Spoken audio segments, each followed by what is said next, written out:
Tonight, Michael Lobel, professor of art history at Hunter College, City University of New York, curator and author, presents his findings on one of the modern's most popular paintings, Mr. Bellamy, by Roy Lichtenstein.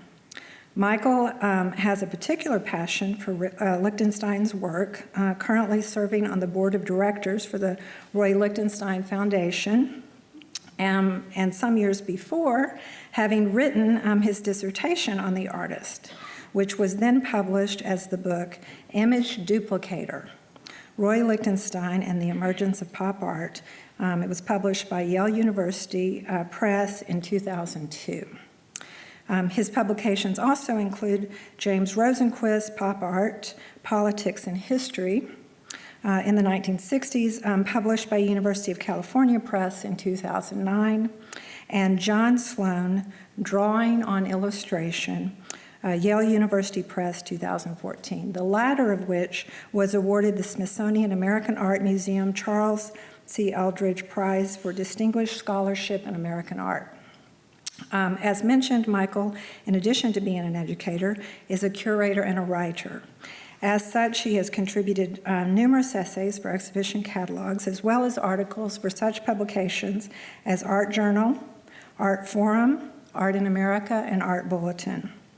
He has also received recognition with grants and fellowships from organizations such as the Getty Research Institute, the Henry Luce Foundation, American Council on Learned Societies, and the Terra Foundation for American Art. In addition to all of this, Michael's bio significantly mentions his longtime relationship with the Whitney Museum of American Art, working with the museum's education department on programming designed to teach the public how to look at art. For tonight's presentation, Michael presents Pop and its Sources, Reconsidering Roy Lichtenstein's Mr. Bellamy, in which he will soon reveal a new discovery, the original comic strip on which the painting was based, and the ramifications of that new information. So, with everybody on the edge of their seat, please join me in welcoming Michael Lobel.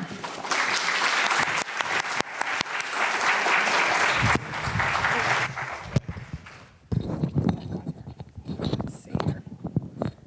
Okay, technical difficulty. Oops, that's the wrong way.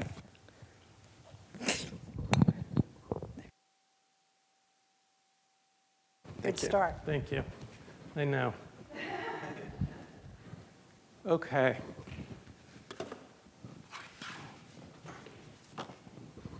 Well, I want to thank all of you for coming out this evening. I'm very excited to present this material. Usually when I give a talk, most of it comes out of what I've been working on, but I actually want to start with some thank yous, because what I'm going to present this evening comes out of discussions with quite a number of people. So I want to thank Andrea Tile and Justin Brancato of the Roy Lichtenstein Foundation. I want to thank Shelley Lee and Frank Avila Goldman of the Roy Lichtenstein Estate. I want to thank the scholar Avis Berman, with whom I had some very interesting conversations about this material, Barbara Castelli of the Castelli Gallery, and then finally the staff here who's been really wonderful in welcoming me and helping me out. So John Knuckles, who's been working on audiovisual and tech, and then Amy Cardoso and Terry Thornton in education. They've really given me a wonderful welcome. So as Terry said, I want to present a kind of, well, I'll explain. It's not actually a new discovery. It's new to all of you. And I'll explain a little bit more later.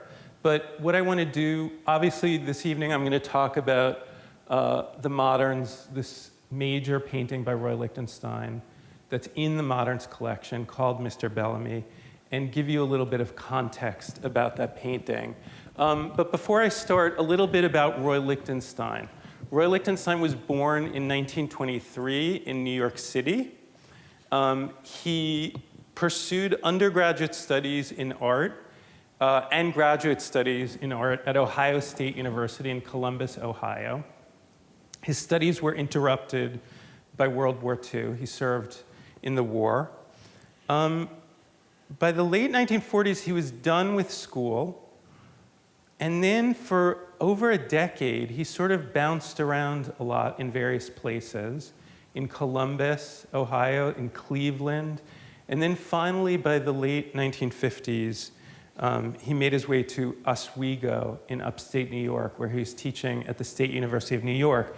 Now, and so I recognize that many people are familiar with Roy Lichtenstein's better-known pop artwork, but maybe less familiar with the work that he was producing in the decade before that. And so I'm just showing you two examples of the kinds of paintings he was making in the 1950s, where he was working in a kind of cubist, quasi-cubist kind of style, but very much like his later pop artwork, he was using borrowed imagery. So in both of these cases, he was looking at either well-known history paintings, as you can see on the left, or sort of lesser-known images, engravings, and prints from American history, some of which had American Indian themes, that he was again sort of transforming and translating through this kind of cubistic style he was using in that period.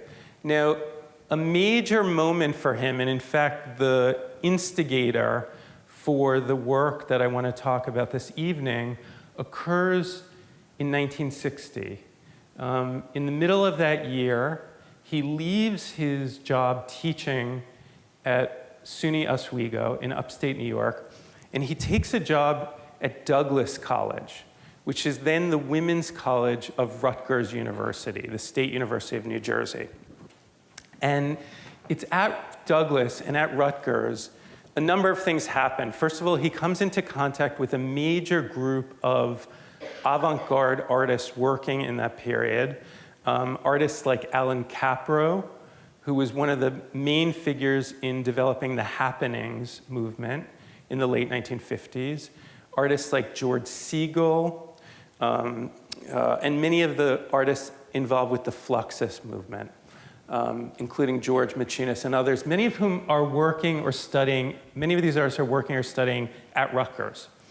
Around that time, as you can see, Lichtenstein has moved on to a more sort of abstract expressionist, a gestural sort of abstraction, kind of idiom or style in his work, as you're seeing here. He was often, he was doing more sort of mark making, like you can see here, but also many of his paintings included these kind of ribbons of paint that he was pulling across the surface with rags. And so this is what his work looked like around 1960. Around that time, maybe a year or two earlier, he was also doing a series of experiments with the kind of imagery by which he would become well known in his pop work.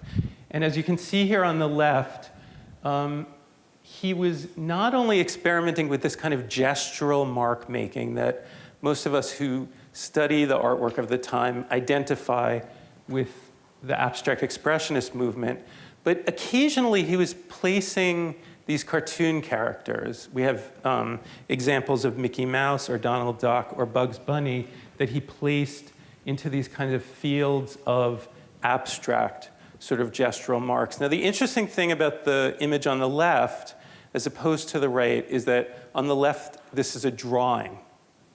And as far as I know, we don't have any examples of Lichtenstein's paintings like the one on the left, because according to Lichtenstein, when he started making his pop artworks, he unstretched the painted versions of these kind of images from their stretcher bars, and he laid them down on the floor and he dripped paint on them. He destroyed them.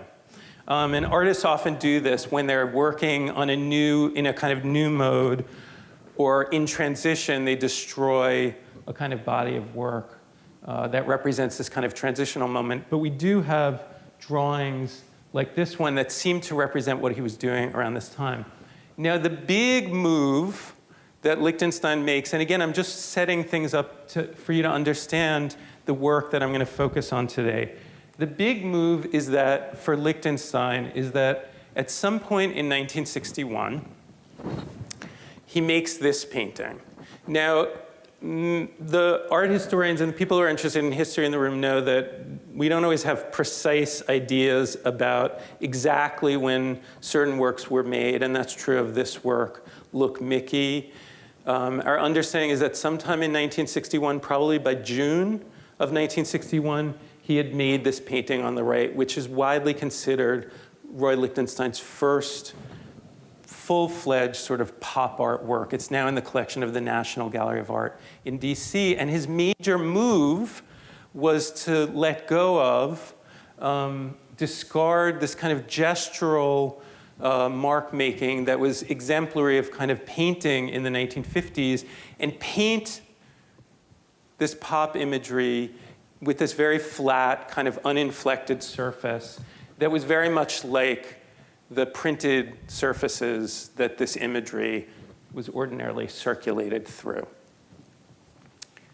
And within the painting in the Moderns collection, Mr. Bellamy, was, as we understand it, painted several months after Look Mickey. And as you can see by this point, probably in the summer, mid to late summer of 1961, Lichtenstein was beginning to fully sort of explore the implications of pop art, or what we know now as pop art.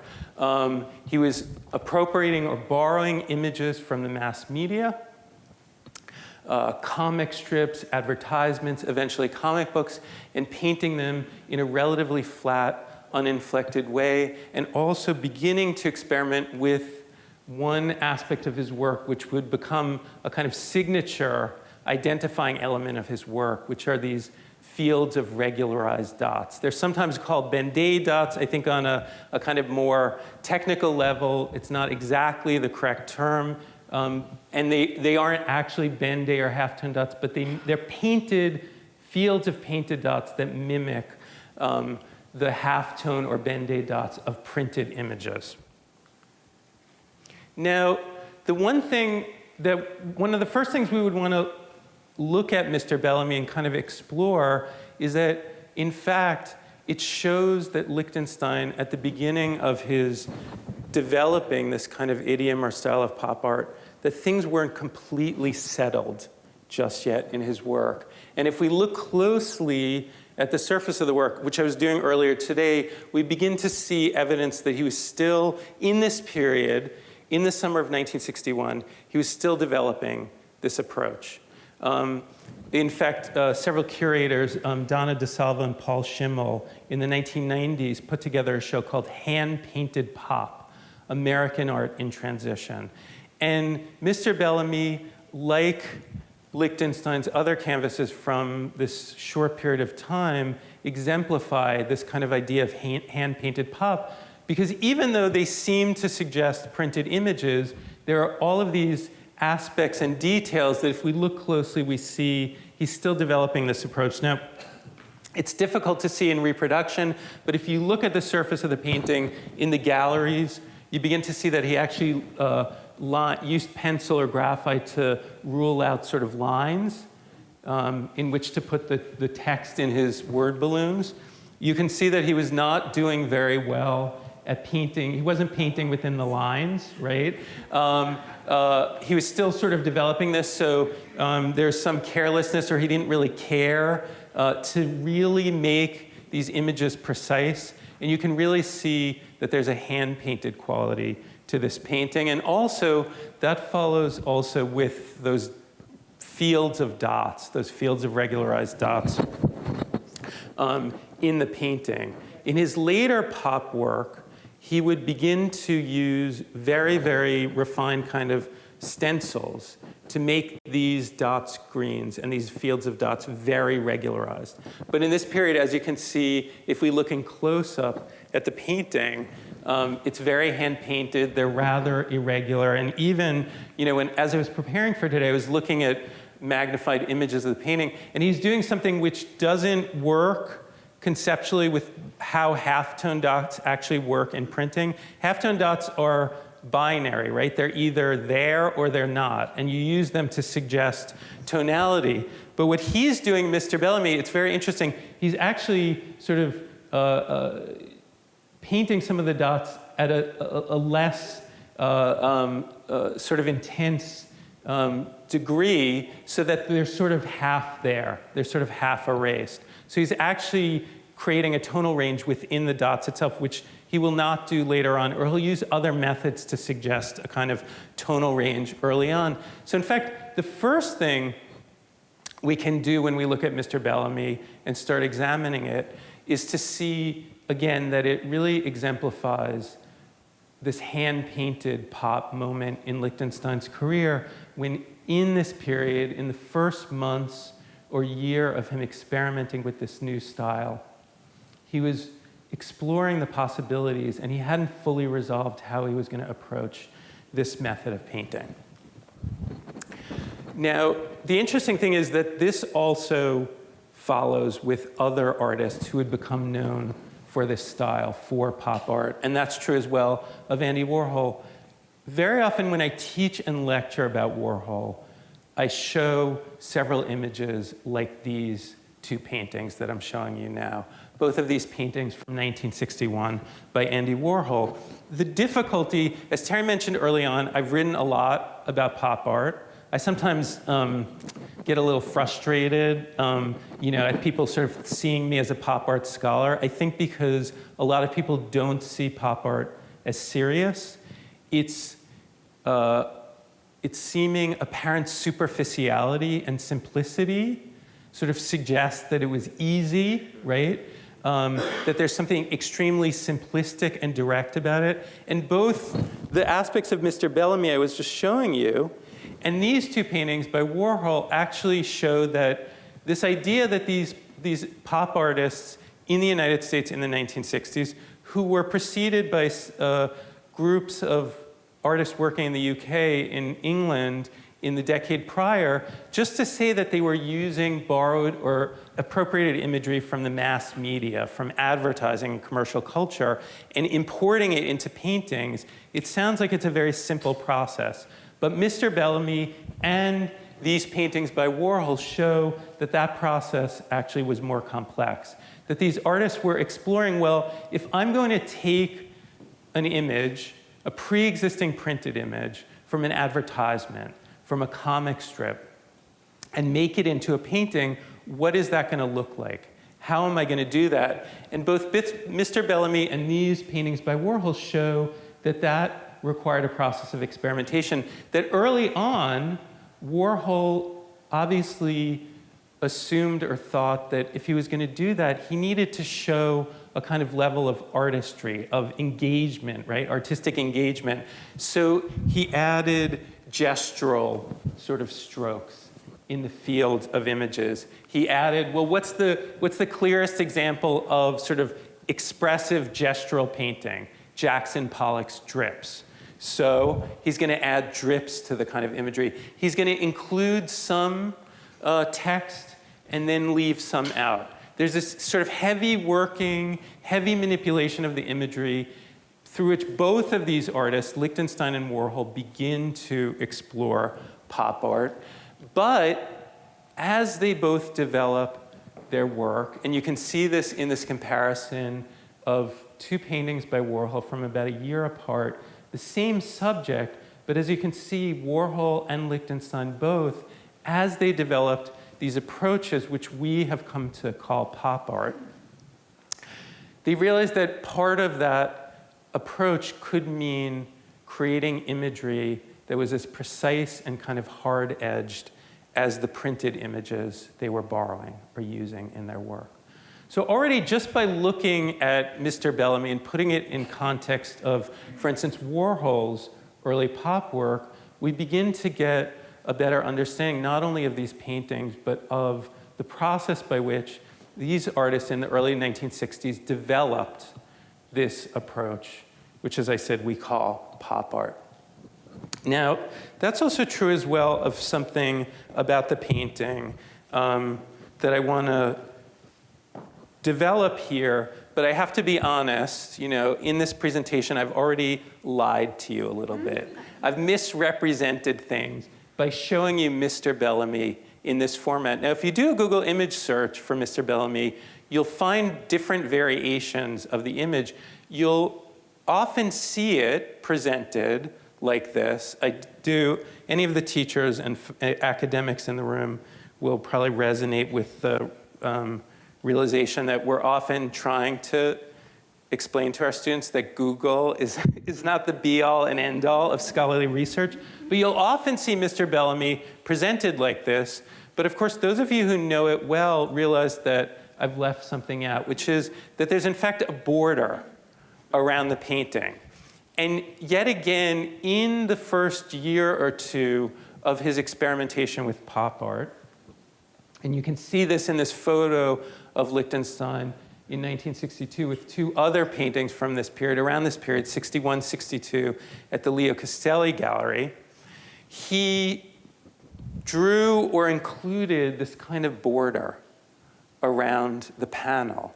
And for me, it seems that what Lichtenstein is doing is he's emphasizing what I would call the kind of panelness, right? The reproducedness or reproductionness of that image. We all recognize those kinds of frames or panels from comic strips and comic books.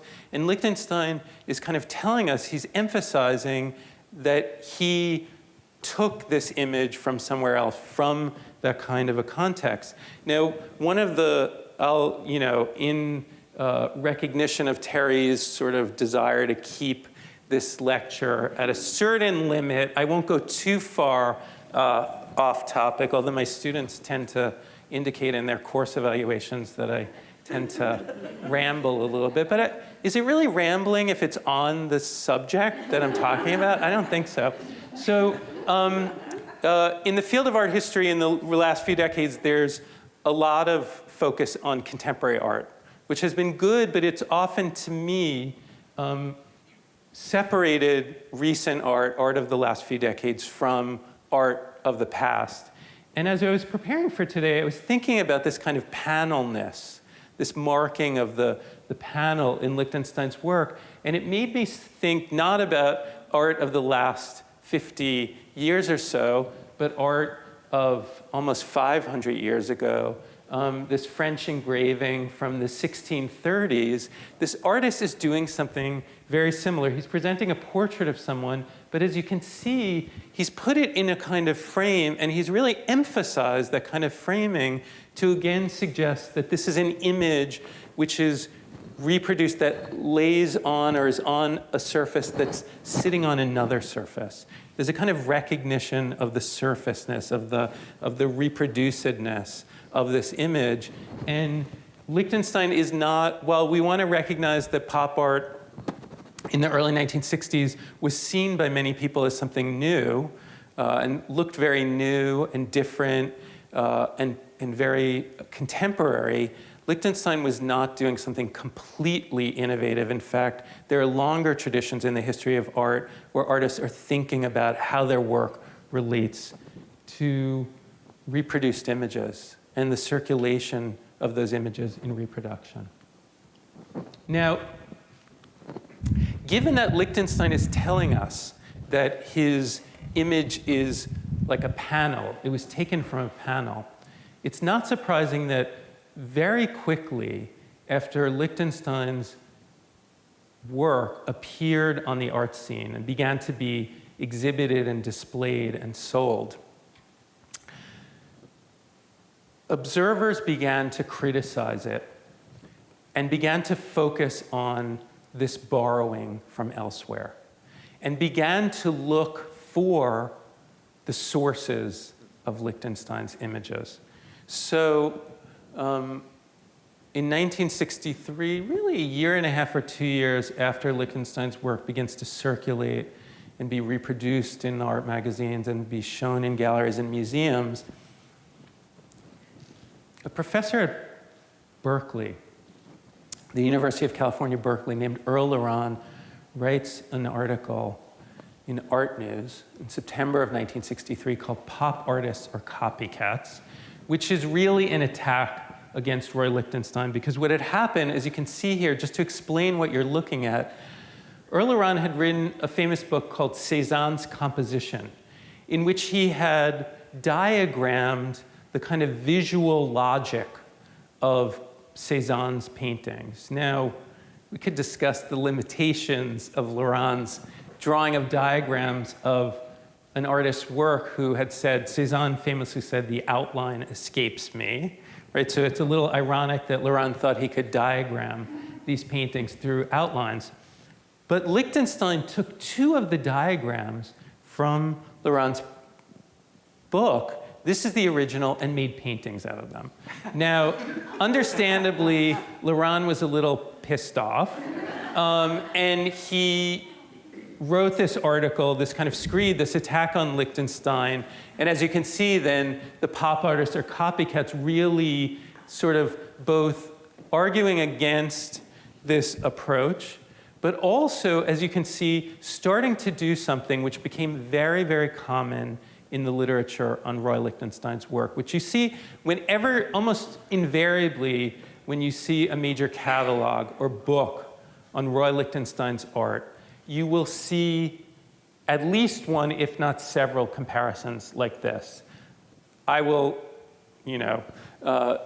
say that that's true of my work as well. When I wrote my dissertation and published, which became my first book on Roy Lichtenstein, I also included these kinds of comparisons because, again, the kind of reproducedness of Lichtenstein's work seems to call out for those of us who are interested in it, either interested in explaining it or attacking it, to find the sources of that imagery. So Laurent did that, obviously, for his own diagrams. He also did that for other work by Lichtenstein. You can see here that Laurent, later on in the article, contrasted the original panel from a Steve Roper newspaper comic strip with Lichtenstein's version, Lichtenstein's painted version of that motif. So this became, from very early on, this exploration and examination and kind of desire to find Lichtenstein's sources has really, in part, defined some of the writing about attacks on explanations of Roy Lichtenstein's paintings and his art. That has been brought to its most extreme ends by someone named David Barsalou, who for years has been tracking down Roy Lichtenstein's comic book and comic strip sources. So what I'm showing you here, and you can go on online and find this, David Barsalou has had a succession of websites where he has paired Roy Lichtenstein's paintings and drawings. You can see he's made them, he's put them in thumbnails here with their source images from comic strips and comic books. Now, the funny thing is that Barsalou has been obsessive about this. I mean, he's been the most assiduous, the most careful documenter of Lichtenstein's sources. The curious thing is he's done this. He's devoted literally years to doing this, only to attack Roy Lichtenstein. That's the point. Barsalou's point is that he wants to give credit to the artists who created the original images. And so his goal is really to show, I mean, from the title of his website, Deconstructing Roy Lichtenstein, he wants to go back and really show how much Roy Lichtenstein relied on the work of others, the work of these comic book artists, and really give them credit, which, by the way, I want to say is an absolutely noble pursuit, and I think is really interesting, and it has really led to kind of the discovery of a lot of the sources of this imagery, and has also really built a kind of interesting debate, much of it online, about the relationship between Roy Lichtenstein's art and its sources, and whether or not we should give more credit to the artists, the comic book and comic strip artists who created the original images. Now, David Barsalou has done that for the Moderns painting, Mr. Bellamy. What he's done is posted several images which he wants to suggest are the potential sources or are the potential source for the painting in the galleries here in the Modern. So for instance, he suggested that the image, the panel on the right by the artist Gil Kane, is potentially a source for Mr. Bellamy. I'm here to tell you today that's not correct. I'm definitively dismissing that suggestion. He has simultaneously suggested that several panels by the famous comic artist Milken could potentially be the sources for Mr. Bellamy.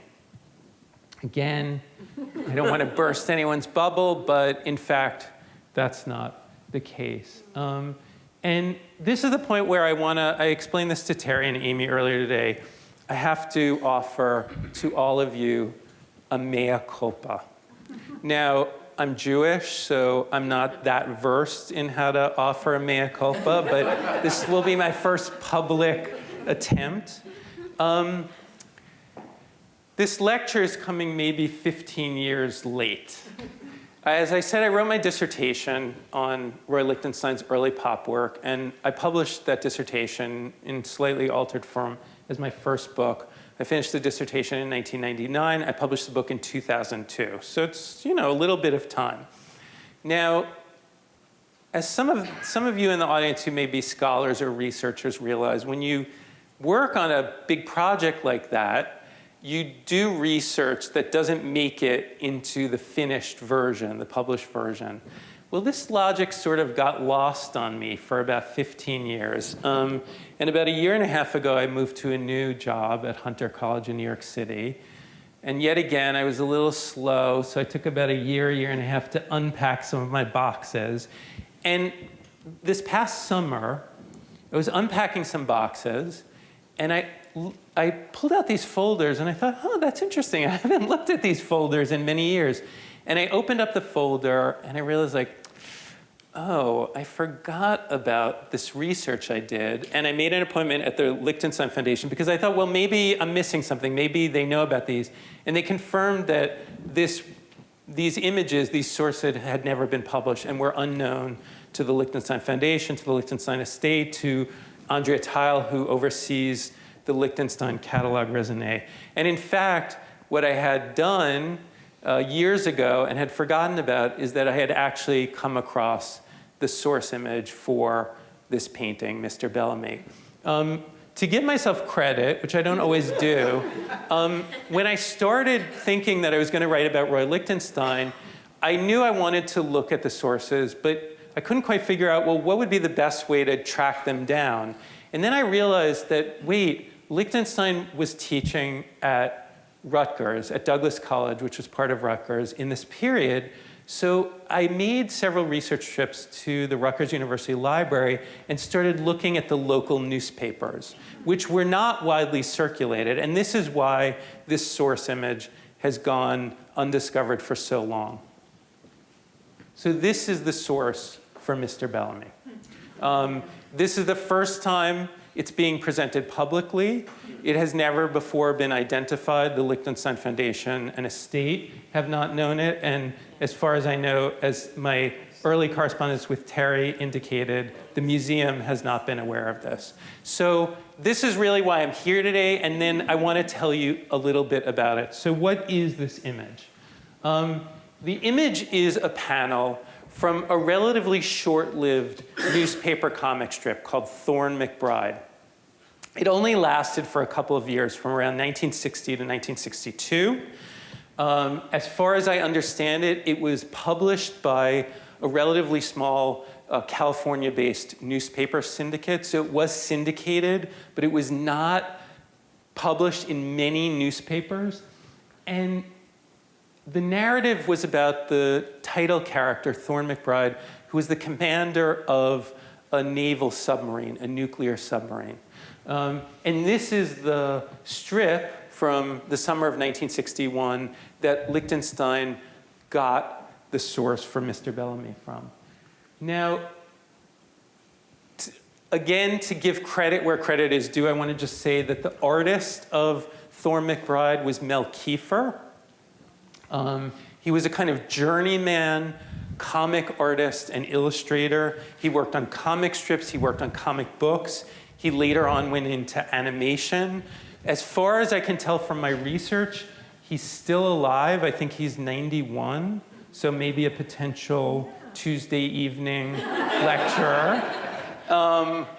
It might be interesting, actually, to hear him talk a little bit. I don't think he actually knows about this borrowing, even though some of the comic artists who were borrowed by Lichtenstein did later find out and do know about some of these borrowings.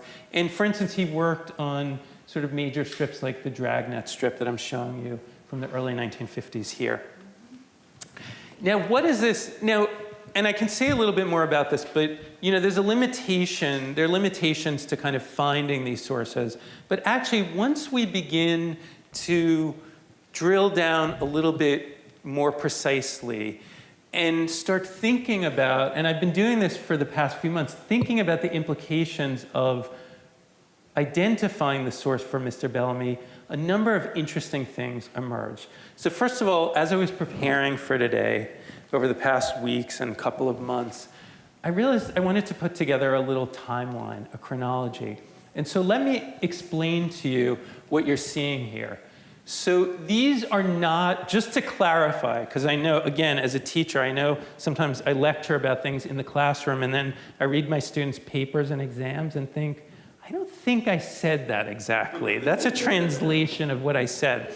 So I'm not giving you the date of each of these individual paintings. Rather, each date is what an archaeologist would call a terminus postquem, which is the date after which these paintings must have been made. So the date that you're seeing is the date in which the source image appeared in the newspaper. So we know that none of these paintings could have been made prior to the date I'm giving you. Now, the interesting thing is that Look Mickey on the upper left is a little bit different because it did not come from a newspaper comic strip panel, but rather an illustration in a Disney Golden book. So we don't have as precise a kind of date for it. But what we do know, our understanding is that Lichtenstein had painted Look Mickey by June of 1961. We know this because Avis Berman, who has worked, a scholar who's worked with the Lichtenstein Foundation, has done an extraordinary series of oral history interviews with people who knew Lichtenstein. And one of them is someone named Letty Lou Eisenhower, who worked at Rutgers and was close to Lichtenstein. And she recalls that she took a drive with Roy Lichtenstein in June of 1961. She knows the date because they were driving to Jeffrey Hendrix's, who was another figure in this scene, wedding. And that in the car, she recalls Roy describing to her in June of 1961, making Look Mickey. She also reports that she was a little distracted in the car because she had to pick up beer for the reception. So she didn't remember everything about this conversation. So we know that probably somewhere a little bit before, around June of 1961, Lichtenstein made Look Mickey. And then later on in the summer of 1961, at the very least, what we know is that he was looking very intently for comic strip panels. He was looking through the newspaper, perhaps daily, to find panels to create these new kinds of paintings that he was thinking about making. And again, in preparing for coming and talking to all of you about this material this evening, I was looking at this timeline and thinking about it, and I thought, there was something that sort of struck me in the gut, like, but why the summer? Why summer of 1961? It was just something that caught me, and then I realized, any of you who are teachers or academics in the room, he was teaching art on the college level. I think, now this is just a hypothesis, I think he waited until the semester was over to start working on these paintings. And in fact, what I've been talking with Avis Berman, this kind of scholar, about is that in fact this sort of hypothesis makes even more sense because the previous summer, the summer of 1960, he was selling a house, buying a new house in New Jersey, and moving from upstate New York to New Jersey. He had a family and 2 young sons. He probably just didn't have the time. So I have this feeling that what Mr. Bellamy and these other paintings of the summer of 1961 represent are this major moment, this major push that Roy Lichtenstein, who, by the way, Terry and I were talking about this earlier, and she described him as a young artist when he became a pop artist. No, he was in his late 30s. He was around 38 when he was doing these paintings. He was late in his career. He would sort of worked for more than a decade, kind of exploring and experimenting and trying to discover who he was as an artist. And I think the summer of 1961, a moment when perhaps he suddenly had a little bit of, not for those of us who teach, probably not too much unrestricted time, but a little unrestricted time, he directed his energy towards painting this new series of work. And now, understanding this timeline, we can place this painting in the Moderns collection, Mr. Bellamy, in this major early moment in Lichtenstein's career, where he's really developing the work that will bring him to fame.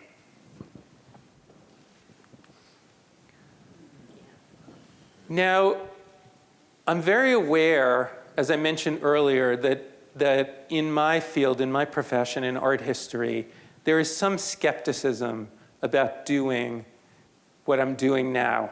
There's a kind of derogatory, pejorative term, source hunting, right?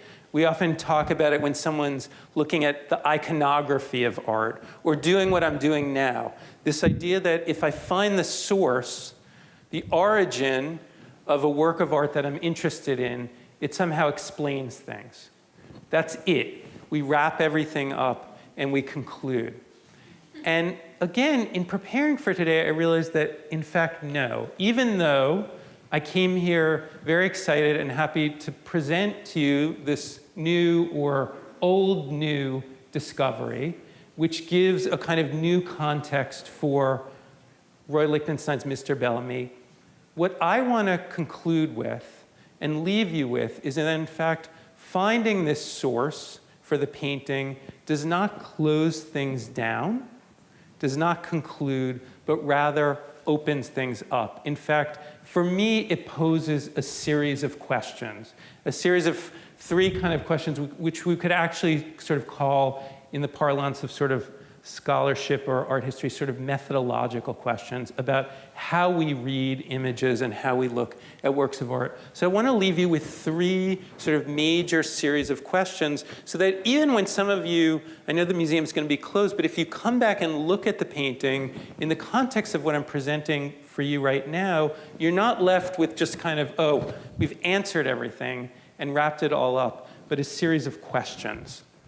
First of all, a very interesting question, which is, if we're going to indicate that Roy Lichtenstein was finding in the newspaper comic strips in 1961 sources or motifs or inspiration for paintings, the question that I have is, was Lichtenstein just interested in the singular image that he would turn into his painting, or was he interested in the narratives, right? The stories, the storylines that were being presented in the strips that those singular panels were part of. So in fact, we can maybe not look just at that one strip from which Mr. Bellamy was taken, but let's step back a little bit, several days.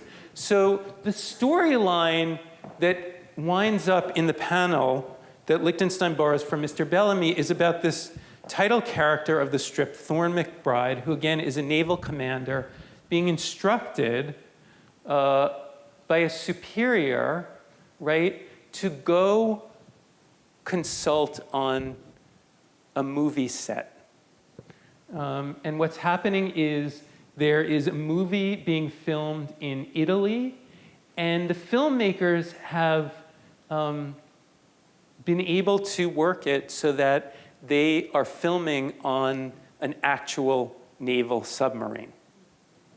Okay, so you see here, pretty sweet Mr. Faber snagging a real sub as a prop, okay? So the story of the strip that Mr. Bellamy comes from is Thorne McBride, the naval commander, encountering this film director or filmmaker. That's the Charles Faber that's being discussed, who he's going to sort of consult with. And in fact, in a later, I didn't bring it with me, but in a later panel, they sort of have a conflict. And so I was interested in this storyline for two reasons. One, this places us deeply within sort of Cold War politics, the nuclear age, the nuclear submarine, sort of military conflict, which we could place Lichtenstein's 1960s pop art into the context of. But also, it's a storyline about the conflict or kind of interface between real and fake.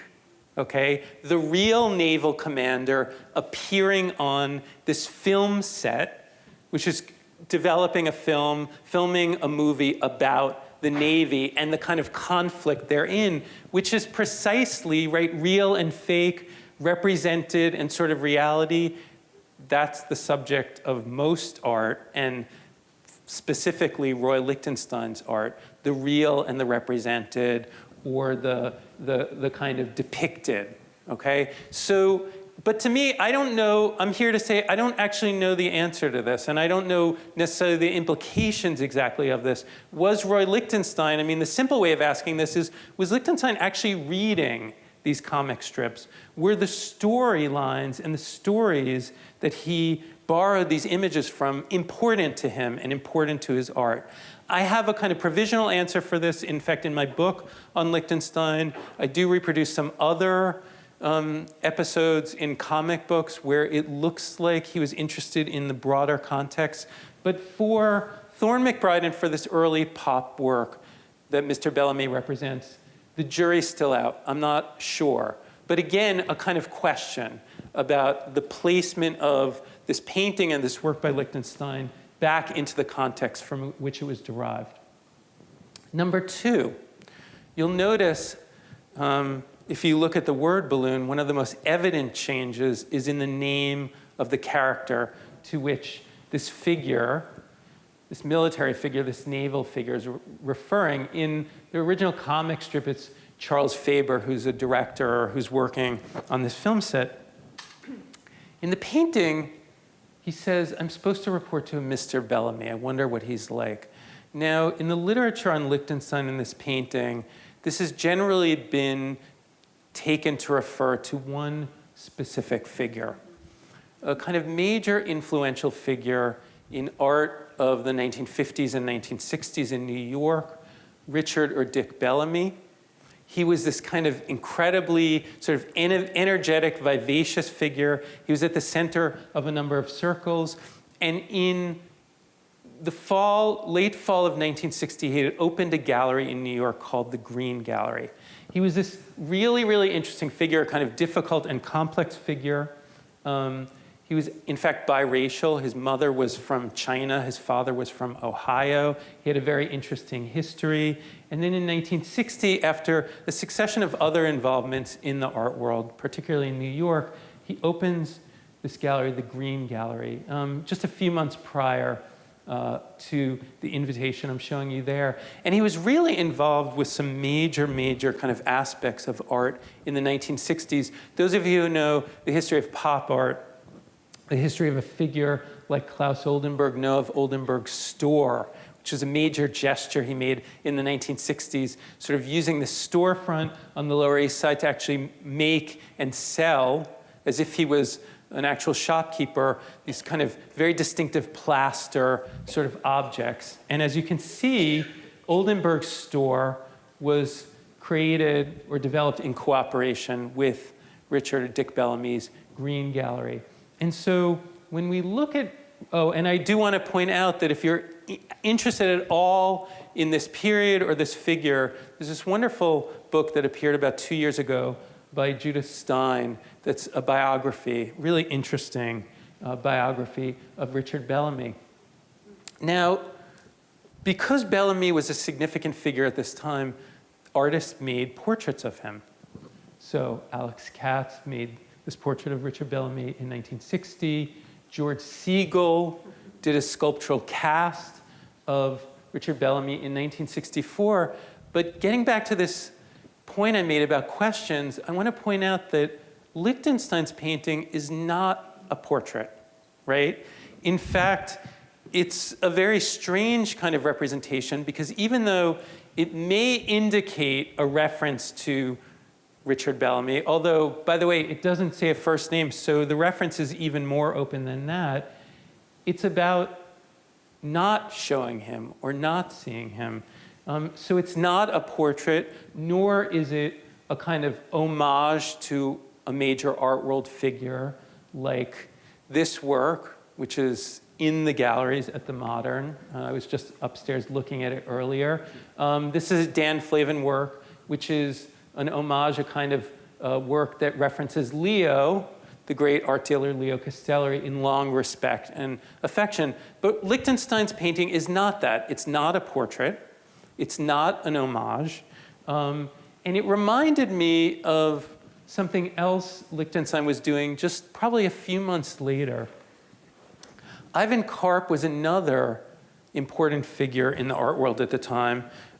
He was working with Leo Castelli. He was one of the people who was really part of the kind of moment in which pop art in the United States, in New York, is identified and kind of discovered. And probably in the fall of 1961, so a few months after Lichtenstein makes the Mr. Bellamy painting, Lichtenstein produces this picture, this portrait of Ivan Karp. And so here, okay, here's Roy Lichtenstein making perhaps a more direct or conventional portrait of an art world figure. No, it's never that simple. Because at the same time Lichtenstein makes that portrait of Ivan Karp, he makes this painting, this portrait of Alain Casa. And there have been indications in the literature on Lichtenstein that in fact he planned 10 versions of these, although gave up after these two. But between those two pictures and Mr. Bellamy, we're getting a suggestion of someone who is actually, I mean, what you get from the portraits of Ivan Karp and Alain Casa is someone who's not interested, not willing in producing a direct representation of a figure. In fact, he's avoiding it, right? He's making fun of that idea by producing an almost identical repetition and labeling it with two different names. And so there's a kind of way in which we're already seeing with Mr. Bellamy, if we put it up in relation in the context of other experiments that Lichtenstein is working on at the time, we're getting some insight into perhaps an avoidance or a tendency to trouble or problematize the representation of individuals or visual representation itself, which brings me to my last point, this last question I want to open up about this painting, which I think is very interesting and really complicates our understanding of Roy Lichtenstein's art. Look, as I said, I've worked a lot on pop art. I kind of get my feathers ruffled when people say, oh, Michael Lobel, the pop art scholar, because I always think it sounds like, I don't have, enough chops, right? I'm not a scholar of Cézanne or abstract expressionism. I'm a scholar of pop art. And that's the problem with pop art, is that it looks superficial. It looks easy. It looks very direct, right? It looks like it wasn't worked on. And that's one of the problems or issues with looking at Lichtenstein's work. But I want to just draw you back. And so it's very difficult for people to even see sort of content or a kind of thinking in this work. And so what I want to do finally is put Mr. Bellamy within a body of works, all from that period in 1961, all that were probably the initial gestures of Roy Lichtenstein, sort of working through this approach to pop art. But I want to point out something to you about what all of these share. They don't only share the fact that they're borrowed images. They don't only share the fact that Roy Lichtenstein is experimenting with making paintings that look similar or have similar elements to printed imagery. Each of these images is about a kind of frustration and avoidance, particularly of vision and seeing. So I want you to look at these with a different set of eyes and point out, for instance, that Look Mickey, which is widely seen as Lichtenstein's initial pop work, is about a figure who doesn't see himself. Actually, he thinks he's seeing something, but what he's not seeing is what he's done to himself. Or this painting, I think one of the most interesting paintings in the series of early pop paintings by Lichtenstein, which includes a figure looking directly out at us, but says that he sees no one, right? Which is kind of erasing us as viewers. I can see the whole room, but there's nobody in it. And then these three pictures, which were probably painted or at least conceived around the time, which refer to things definitively, emeralds or an engagement ring or Mr. Bellamy by name. So there's an interesting tension between an image and text or language, but that are unseen by us. They're off screen or off panel. And in fact, if you start looking at Lichtenstein's, even early on in this development and experimentation with pop, Lichtenstein is using these borrowed images to explore a certain range of subject matter and a certain set of concerns. Now, why?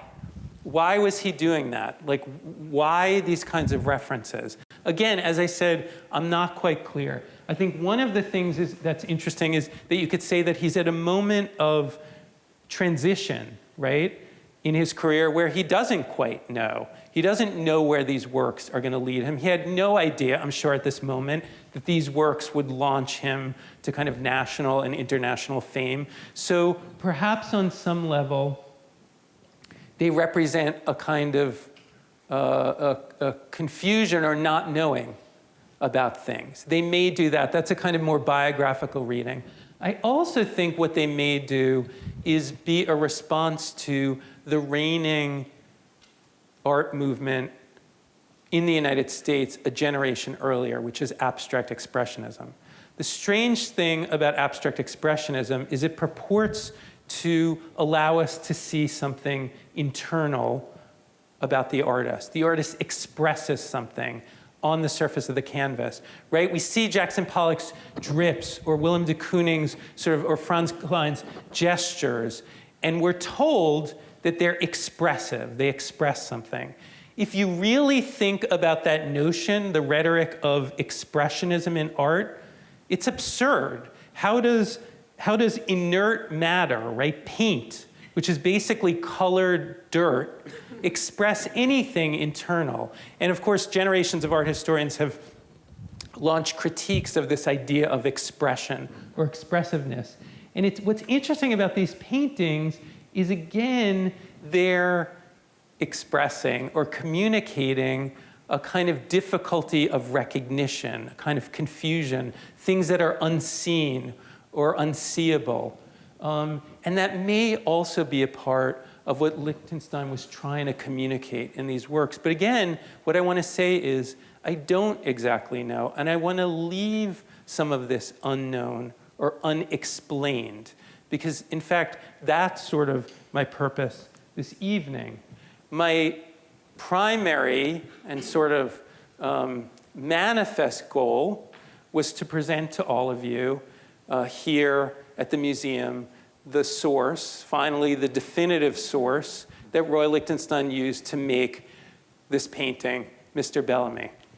But my implicit or less than implicit goal was to do something else, which is to take a work of art that I know because I've worked on these types of works for years, that when people walk into the galleries and look at that painting, it looks simple, it looks superficial, it looks easily graspable in a moment. It's borrowed from a comic panel. What could be complex about it? And what I've tried to do this evening is place that work back in a context, not only the direct context of the source image that Lichtenstein based the painting on, but a larger context, a subcultural context in the art world, a much longer art historical context, to try to show that this painting communicates, develops ideas in various ways through various kinds of references, and in that way represents a very, very interesting moment in an artist's career as he was working through ideas that would lead him to the next major phase of his career. Thank you.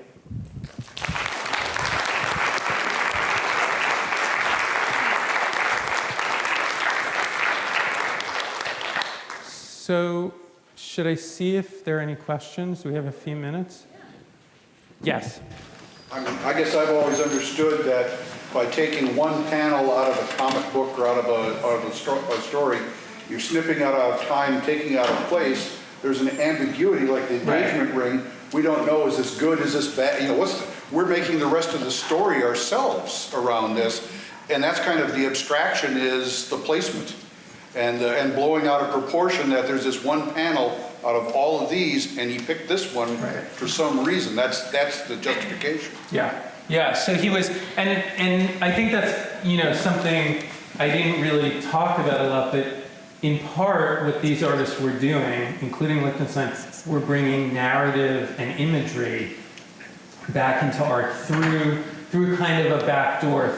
By borrowing the imagery, they were bringing this kind of figuration, but also storytelling or narrative making it important out of ordinary proportion. Exactly. Wrapping fish and and that's why it's interesting. I mean, that's why I think these conversations about the artists who made the source images are interesting. Is that it absolutely is true that we want to pay attention to what they were doing. At the same time, they had different intentions and different goals. Right? They were working in different contexts. They were producing, you know, these often daily comic strips under deadline, et cetera. And the fact of the matter is that whatever Lichtenstein's intention, in some ways his work itself kind of drew attention back to the original sources. So at the very least, it kind of gave a kind of avenue for people like David Barsalou and others to kind of start looking more closely at the artists who are making that work. Yeah. Yes? I have two questions. But first, I want to thank you for presenting us with the source for this My pleasure. image.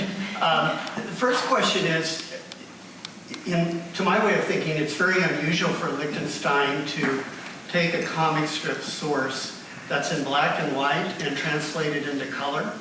Usually he's working from color to color, says he. So the thing that we need to make a distinction with is this first early sort of effort, and then the later works, which were from comic books, right? So yes, so some of the early comic strip panels may have been Sunday comic strips, which would have been in color. That's correct. But some of them, the daily strip would have been in black and white.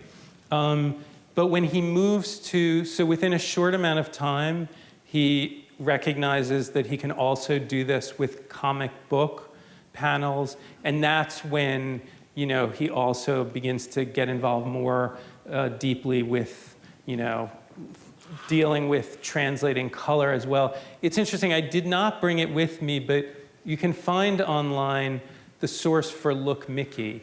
And the interesting thing about that is that it's a sort of a 4-color illustration from a printed book. So the coloration in the original illustration is actually much more complex than in Lichtenstein's painting. So he actually simplifies it, and he's really thinking a lot. I mean, when you read his interviews, it's very interesting. He was thinking about the art of printed imagery. So for instance, he talks a lot, I don't have any examples here, but he talks about how you can use blue, as black, right? So, and he actually does a number of, they're more object paintings where he uses just the color blue, but he uses it as a kind of dark to save, because in printed imagery, if you can save a color, right? You don't have to use so many colors, you can save on ink. So he's thinking about some of these logics of what printed imagery, you know, how it works. I mean, I think the most extreme criticism of him is he didn't care at all about illustration, comic book art. He didn't know anything about it, and he was just a kind of image thief. I don't think he was like super, he was not a big fan of it, and he wasn't making this homage to it. But it is clear that he had some awareness of some of the limitations and the restrictions, and he was going to play with that in his art. And did you have a... Well, just to comment on your comment, it just fascinates me. He went from that black and white to, basically the primary colors plus black and white. I mean, it's like a Mondrian. Yes, and I was looking, I was in the galleries earlier today and looking at it, and he's, he's thinking about Mondrian, he's thinking about primary colors. He's sort of, and you can see, but then again, he plays with it. So in Engagement Ring, he only uses red, yellow, black. He's kind of figuring out how to limit these things. And then, this idea of the primaries becomes important to the kind of early pop artwork. So yeah, and I really didn't, and that's the danger with focusing on this kind of image hunting, is that he was deeply involved with the history of art. So he was, as I pointed out, his work in the 1950s, he was really a kind of follower of Picasso and Picasso's Cubism. And it, he made a lot of work, but he didn't have the kind of breakthrough, obviously, that he did around 1961. And so Picasso, Mondrian, and some of his pop work within the first years of the 1960s is clearly sort of references to some of these artists. And I didn't come up with these comparisons, but for instance, he does a golf ball, which looks like a Mondrian plus and minus painting, which Diane Waldman, a curator who curates a big Lichtenstein retrospective in the 90s, sort of points out. So yeah, he's clearly thinking about art history. The second question had to do with this idea of portraiture. And I've always read this as more of a kind of surrogate portrait of Lichtenstein himself, Right. Particularly because he had been in the military, as you mentioned, and going through a young artist who's thinking about gallery representation and so forth. I was talking with Terry about this earlier today, and the curious thing is that if you do read it as a kind of self-portrait, it's curious that he chose Dick Bellamy as the figure that he's sort of reporting to. I find it, that's one of the questions I've been thinking about a lot. I mentioned to someone a few weeks ago, as I was talking this through, well, wouldn't it have made more sense to say, I'm supposed to report to a Mr. Castelli? For those of you who don't know, Leo Castelli was he had taken on Jasper Johns in the late 1950s. He was really, and eventually Lichtenstein does get taken on by Castelli. And this person said, well, that would have been the name Castelli is too specific. So Bellamy, and I probably shouldn't bring this up because I know this is being recorded, and I don't like to hypothesize too much or engage in too many flights of fancy. But in preparing for today, I was thinking about Bellamy, and once you do accept that he just puts the name Mr. Bellamy up there, it becomes a kind of more general reference, and you take it out of the specific reference to Dick Bellamy. Probably the best known Mr. Bellamy in American culture at the time was the actor Ralph Bellamy. And I was doing some newspaper research on this in the last few weeks, and Ralph Bellamy was best known at the time. He had appeared in this major play on Broadway where he had played FDR, which got turned into a film. And in early 1961, again, back to this issue I talked about the encounter between the real and the represented, or the real and the fictional. Ralph Bellamy appears in the role of, in costume as FDR at an event with JFK in early 1961. So you literally have this encounter between a fictitious president played by an actor and a real president who was claimed in the early 1960s to be a little bit too fictional or advertised himself. I sort of discarded that from my comments this evening because I thought that, speaking of going off on a tangent, but I do think if someone were going to develop this a little bit more, not me, I have my book on Lichtenstein. That's enough for me. But the reference to a Mr. Bellamy, and I thought about Bellamy in French, what could the other kind of references have been? So you don't have to limit it to Richard or Dick Bellamy. You don't have to limit it to the specific, because that limits it, again, getting back to this issue of sort of art historical methodology, that limits it to this very specific New York artistic subculture. So what does that name, what could that name mean in other contexts? So I agree with you, on a more limited sort of biographical or autobiographical level, you could read this as a kind of self-portrait of Lichtenstein reporting to or looking for gallery representation. I worry that's a little too limited and restrictive, and I think what I've been trying to show about these works in general is I think this is an artist, I don't even think, I know, that this was an artist who was kind of using this imagery, but to think things through in various kind of directions. I have one question. Yeah. Mine is more of a natural aspect, I guess. What kind of peregrinations did he have to go through to obtain permission to use these art images? So the question is, what efforts did Roy Lichtenstein have to make to get permission to use these cartoons? He got no permission to use these cartoons. And in fact, it's funny that we should talk about this, because just last night I was in New York teaching a graduate seminar, and had the good fortune to have the artist Glenn Ligon, who's a major contemporary artist, come to talk to my students last night.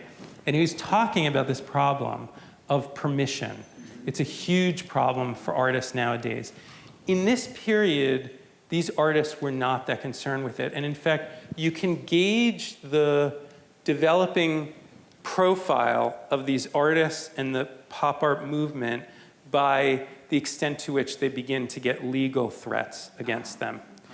And so early on, none of them are getting permission. They're making these paintings. I'm sure Lichtenstein wouldn't have even thought, these were newspaper panels. As someone said, newspaper is an ephemeral material. It's used for wrapping fish, right? So I doubt that there was any thought to obtaining permission.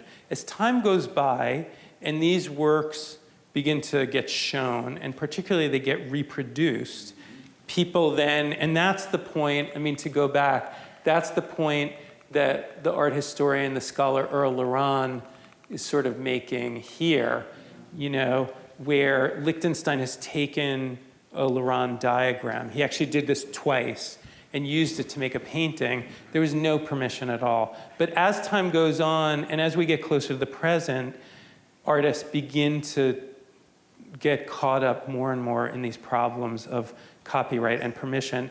And the ironic thing is that, it's not ironic, it's an interesting sort of inverse relationship. In the age of the internet, the more easily images circulate in the world, the more the owners of those images try to clamp down on them. Because images now are more widely circulated, so there are more opportunities for the person who made the original image to see the artist's work and say, wait, someone just stole from me. So that I have students who have been interested in this. I have students who have legal training who get very interested. There are whole sort of areas of art history that where people write about and deal with art and the law. And it's a very kind of thorny set of questions. But the short answer is that when Roy Lichtenstein does this in 1961, I can't say for sure, but I would say almost 99%, he really had no concern about it. Because also, he, at this point, would not have even known where these paintings would be going. Meaning that he did not, at this point, I would say in the summer of 1961, he did not yet have gallery representation, and he wouldn't have even known if they would be shown widely, let alone reproduced, let alone purchased and wind up in a museum. We're not in a litigious age at that time. It was not, correct, it was not, I can comment on this because I'm the black sheep of my family. I'm an art historian, but my father and two of my siblings are lawyers. So I can say, yes, it was not as litigious an age. Yes, there's more of an awareness of the possibility of actually suing someone for something like this. Do you think by changing the name here or changing the name in other ones to Brad and things? I don't think he. By doing that, I'm not copying. I don't think It's not Mr. Faber. I don't think he changed the name for those reasons. I think he had okay. strategic reasons for kind of doing those things. Yeah, Terry. Just to return to the notion of this kind of insight or commentary with his work, referencing the art world, I always think of the painting of the brushstroke. Yeah. That is, I mean, I assume, and I think I've probably read, is in some way referencing abstract expressionism. Absolutely, absolutely. And the first brushstroke painting comes from a comic book panel, actually, from a horror comic book. Yeah. In fact, that is a point.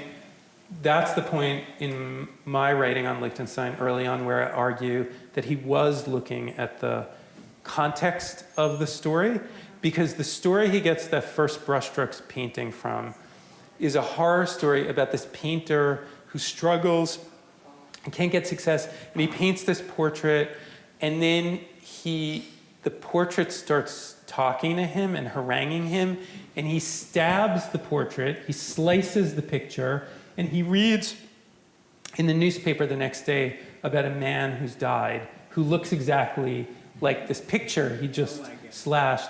And the painter then goes on and sort of holds himself in his studio and paints the same picture over and over and over again. And what I point out at the end of my book is that in some ways that's Lichtenstein's story, because Lichtenstein was a painter who became utterly connected to and identified with repetition and duplication. Now, that may have been a slightly poetic sort of gesture on my part, but I'll accept that, actually. I think it sort of holds in that case. But as I said, I think it really is a kind of interesting open question, like how much Lichtenstein was attuned to these stories, to the storyline. And that I'm not sure about exactly. Thank you so much. Okay, so thank you all for coming out. Thank you so much.